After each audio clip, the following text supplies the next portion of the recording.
catch 'em all.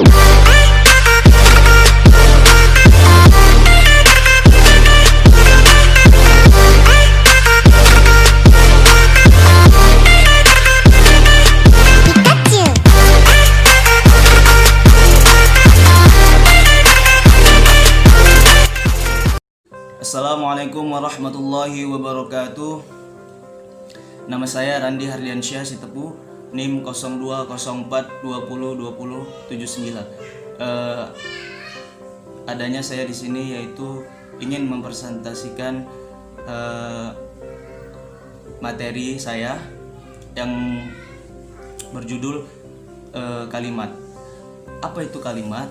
Kalimat adalah satuan bahasa berupa kata atau rangkaian kata yang dapat berdiri sendiri dan menyatakan makna yang lengkap. Kalimat menurut KBBI Kamus Besar Bahasa Indonesia adalah kesatuan ujar yang mengungkapkan suatu konsep, pikiran, atau perasaan. Yang selanjutnya yaitu unsur-unsur kalimat. Yang pertama adalah subjek. Apa itu subjek? Subjek adalah bagian kalimat yang menandai apa yang dinyatakan oleh penulis. Subjek dapat berbentuk kata benda, frasa kata benda, atau kata kerja. Dan selanjutnya adalah predikat. Predikat adalah bagian kalimat yang menandai apa yang dinyatakan oleh penulis tentang subjek. Predikat biasanya berbentuk kata kerja, frasa kata kerja, frasa numeral atau bilangan, kata benda, frasa kata benda, frasa reposisi atau kata depan, kata sifat atau frasa kata sifat. Contoh, Opik makan. Makan itu menunjukkan kata kerja. Opik sedang makan menunjukkan sedang makannya itu menunjukkan frasa kata kerja. Adik Opik 3 orang. 3 orangnya itu menunjukkan frasa numeral. Opik pengusaha. Pengusaha menunjukkan kata benda. Opik ke kantor. Ke kantor menunjukkan frasa reposisi. Lalu Opik tampan. Tampannya itu menunjukkan kata sifat. Opik tampan sekali. Tampan sekalinya itu menunjukkan frasa kata sifat. Dan selanjutnya ada yang namanya objek. Apa itu objek? Objek adalah bagian kalimat yang melengkapi kata kerja. Objek dapat berbentuk kata benda atau frasa kata benda. Bagian kalimat ini terletak pada predikat berkata kerja aktif, transitif. Contoh, Opik mencintai Maya. Nah, Mayanya itu menunjukkan kata benda. Opik telah memasukkan laptop barunya ke dalam tas itu. Nah, laptop barunya itu menunjukkan frasa kata benda. Yang keempat yaitu pelengkap. Pelengkap atau komplement. Komplement sering disamakan dengan objek, padahal pelengkap beda dengan objek karena tidak dapat menjadi subjek jika kalimat dipasifkan.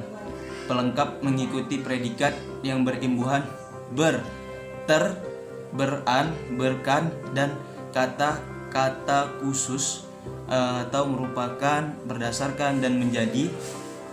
Contoh, Opik bertubuh kekar, Opik bersandang batu, Opik bercucuran keringat, kamar Opik berhiaskan lampu warna-warni. Dan selanjutnya itu ada keterangan. Keterangan adalah bagian kalimat yang berfungsi meluaskan atau membatasi makna subjek atau predikat. Pola kalimat. Yang pertama, kalimat dasar berpola SP. Kalimat dasar tipe ini memiliki unsur subjek dan predikat. Predikat kalimat untuk tipe ini dapat berupa kata kerja, kata benda, kata sifat, atau kata bilangan. Lalu yang kedua, kalimat dasar berpola SPO. Kalimat dasar tipe ini memiliki unsur subjek, predikat, dan objek. Subjek berupa nomina atau frasa nomina, predikat berupa verba transitif, dan objek berupa nomina atau frasa nomina. Yang ketiga, kalimat dasar berpola S, P, dan pel. Kalimat dasar tipe ini memiliki unsur subjek, predikat, dan pelengkap. Subjek berupa nomina atau frasa nominal, predikat berupa verba intransitif atau kata sifat, dan pelengkap berupa nomina atau adjektiva. Yang selanjutnya, kalimat dasar berpola SPO dan pel. Kalimat dasar ini memiliki unsur subjek, predikat, objek, dan pelengkap. Subjek berupa nomina atau frasa nominal, predikat berupa verba transitif, objek berupa nomina atau frasa nominal, dan pelengkap berupa nomina atau frasa nominal. Kalimat dasar berpola SPK. Kalimat dasar tipe ini memiliki unsur subjek, predikat, dan harus memiliki unsur keterangan karena diperlukan oleh predikat. Subjek berupa nomina atau frasa nominal, predikat berupa verba intransitif, dan keterangan berupa frasa berpreposisi. Misalnya, mereka berasal dari Surabaya, ya kan? Merekanya itu subjek, berasalnya itu predikat, dan dari Surabayanya itu keterangan. Nah, selanjutnya yaitu kalimat dasar berpola SPOK.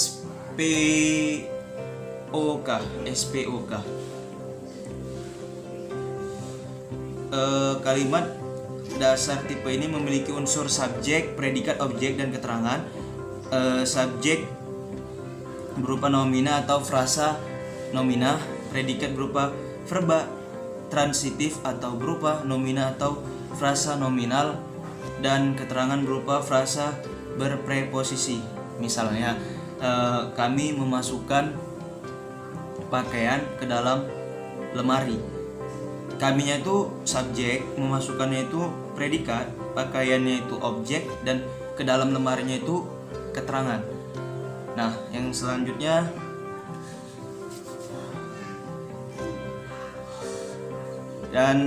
yaitu kalimat dasar berpola S, P, pel, dan K. Kalimat dasar tipe ini nomina atau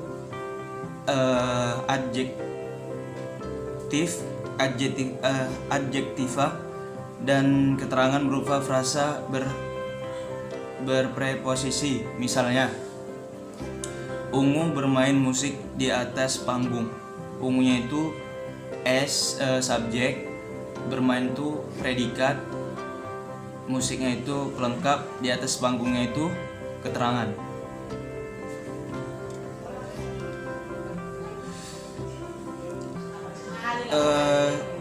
Dan yang terakhir adalah kalimat dasar berpola S, P, O, pel, dan K.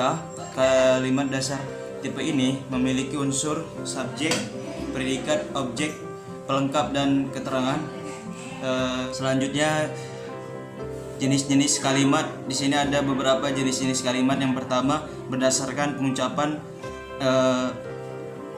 yaitu kalimat langsung, lalu kalimat tak langsung, dan yang kedua berdasarkan jumlah frasa atau struktur gramatika. Ada kalimat tunggal, kalimat majemuk,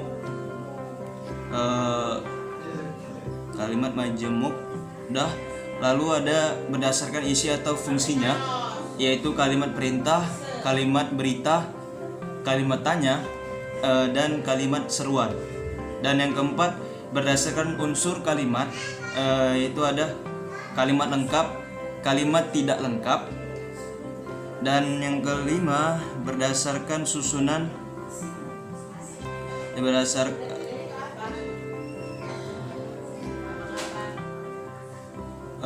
berdasarkan susunan SP, kalimat inversi, dan kalimat versi. Yang keenam, berdasarkan bentuk gaya penyajiannya.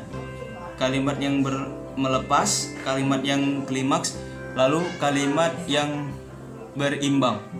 Dan yang ketujuh, berdasarkan subjeknya, yaitu ada kalimat aktif, kalimat pasif, lalu